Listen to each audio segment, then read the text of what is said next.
Laporan dugaan kekerasan dalam rumah tangga yang dibuat Vena Melinda terhadap sang suami langsung menyita perhatian publik.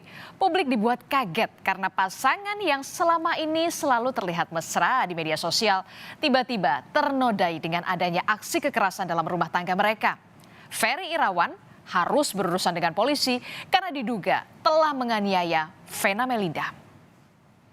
Polisi pun kemudian bergerak cepat mengusut laporan Vena Melinda dan usai gelar perkara di lokasi kejadian, yakni di sebuah hotel di Kediri, Jawa Timur. Ferry Irawan ditetapkan sebagai tersangka pelaku kekerasan terhadap istrinya sendiri dan diancam hukuman 5 tahun penjara. Meski Ferry Irawan tengah tersudut atas laporan sang istri, ia tetap menjalani pemeriksaan polisi di Gedung Direktorat Kriminal Umum Polda Jawa Timur pada hari Senin yang lalu. Hampir 4 jam ia menjawab pertanyaan polisi tentang kronologi peristiwa kekerasan yang terjadi. Dan di hari yang sama, Vena Melinda juga telah menjalani pemeriksaan serta menyerahkan bukti visum. Saudara FI ini akan dinaikkan statusnya menjadi tersangka. Sekali lagi, ya kan kemarin sudah dilakukan gelar perkara dan dinyatakan oleh tim bahwa FI sudah dinyatakan menjadi tersangka. Lantas apa sebetulnya pemicu dugaan tindak kekerasan dalam rumah tangga yang terjadi di antara Vena dan juga Ferry? Pengacara Vena, Hotman Paris Hutapea menjelaskan, sejak 3 bulan terakhir, Vena banyak disibukkan dengan kembali ke terjun dunia politik. Kondisi ini kemudian membuat Ferry tidak suka. Menurut Hotman, Ferry kerap cemburu hingga melampiaskan kemarahan secara fisik kepada Vena. Tanggal 8, ternyata Vena sudah mengalaminya selama 3 bulan terakhir, ya, dan dengan cara di fitting, dibekap, sampai rusuknya itu bisa apa? Siapa? Kata dokter rusuknya retak. Ya itulah, jadi itulah tujuan kami hari ini. Sementara itu, pengacara Sunan Kalijaga sempat dihubungi oleh tersangka Ferry Irawan untuk memberikan sudut pandang hukum atas kasus yang menjeratnya. Dalam sambungan telepon, Ferry menjelaskan bahwa apa yang terjadi di pemberitaan tidaklah seperti kenyataannya. Meski belum resmi ditunjuk sebagai pengacara, Sunan Kalijaga memberikan klarifikasi setelah sempat dihubungi Ferry. Sunan pun berniat membantu Ferry dan menyarankan untuk berdamai. Jadi maksud saya di sini, kalaupun nanti saya ditunjuk sebagai kuasa hukumnya Mas Ferry, tentunya saya hanya meminta proses hukum ini bersesuaian dengan apa yang terjadi atau sesuai dengan fakta.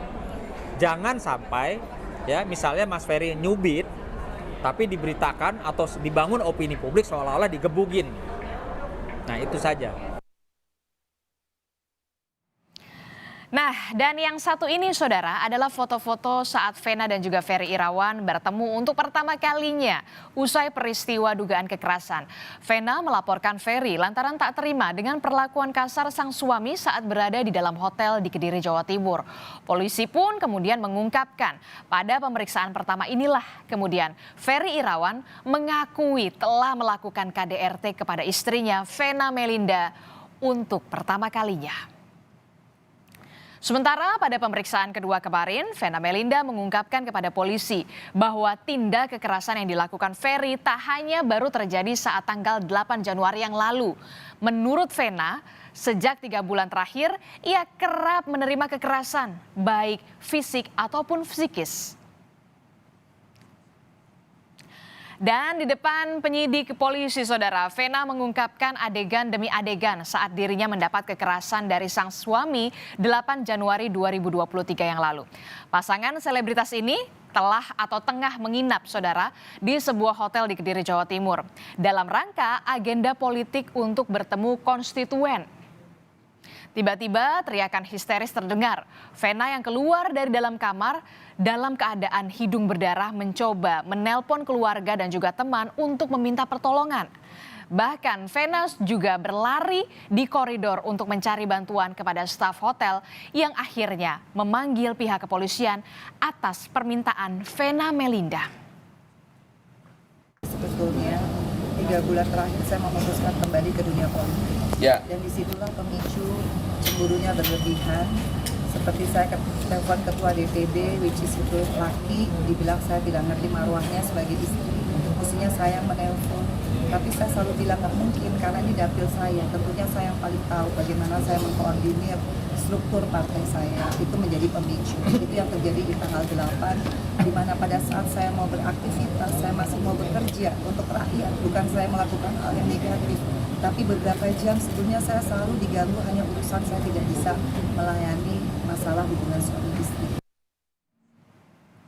Dan kalau Anda ingat saudara, pasangan selebritas yang sempat berurusan dengan polisi karena kasus KDRT terjadi pada September 2022 yang lalu, Lesti Kejora dan juga Rizky Bilar membuat heboh dengan pemberitaan soal rumah tangga mereka yang diwarnai penganiayaan yang dilakukan oleh Rizky Bilar terhadap istrinya sendiri, Lesti Kejora.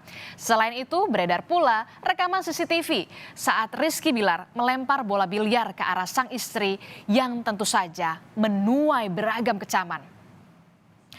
Polisi langsung menindaklanjuti laporan Lesti dan tak berapa lama Rizky Bilar pun ditetapkan jadi tersangka. Bilar resmi ditahan dan dijerat pasal tentang penghapusan kekerasan dalam rumah tangga dan diancam hukuman 5 tahun penjara. Namun yang membuat terkejut netizen hanya sehari pasca Rizky Bilar ditetapkan sebagai tersangka.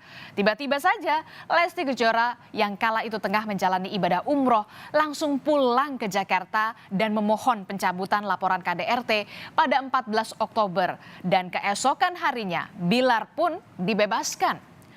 Polisi resmi menutup kasus ini. Mohon maaf sebesar-besarnya kepada istri saya. Namun terima kasih juga pada istri saya karena masih mau menerima saya kembali, masih mau memberikan saya kesempatan untuk belajar, untuk berbenah, menjadi kepala rumah tangga yang lebih baik lagi. Tak ada yang tahu pastinya apa yang terjadi di dalam setiap rumah tangga. Keputusan Lesti Kejora untuk mencabut laporan yang ia buat sempat membuat publik kemudian bertanya-tanya. Apa alasannya? Demi anak? Kerap disebut-sebut Lesti sebagai alasan utama untuk kembali memperbaiki hubungan yang sempat retak antara dirinya dengan sang suami. Alasannya anak saya, karena mau bagaimanapun suami saya bapak dari anak saya, dan beliau juga alhamdulillah sudah mengakui perbuatannya dan meminta maaf kepada saya dan keluarga, khususnya kepada orang tua saya, kepada bapak saya. Dan mirisnya saudara, jumlah kasus kekerasan dalam rumah tangga menurut data terus meningkat. Tak hanya menimpa kalangan selebritas, ada sebanyak 18.261 kasus KDRT terjadi di seluruh Indonesia. 16.745 kasus diantaranya ini menyasar kaum perempuan sebagai korbannya. Rumah tangga itu berani melaporkan pengalaman kekerasan itu karena dia sudah merasa terancam. Jadi mungkin beberapa bulan sebelumnya atau bahkan pada kasus yang lain masih bisa menahan ya.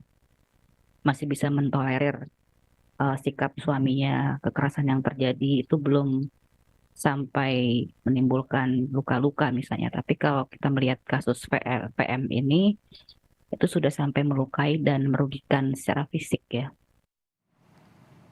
Rumah tangga merupakan komitmen jangka panjang dan memerlukan kerjasama antar kedua pasangan. Semua demi melewati segala rintangan yang ditemukan. Namun jika kekerasan sudah mengambil peran, konsekuensi hukum dapat menjadi jawaban untuk membela korban.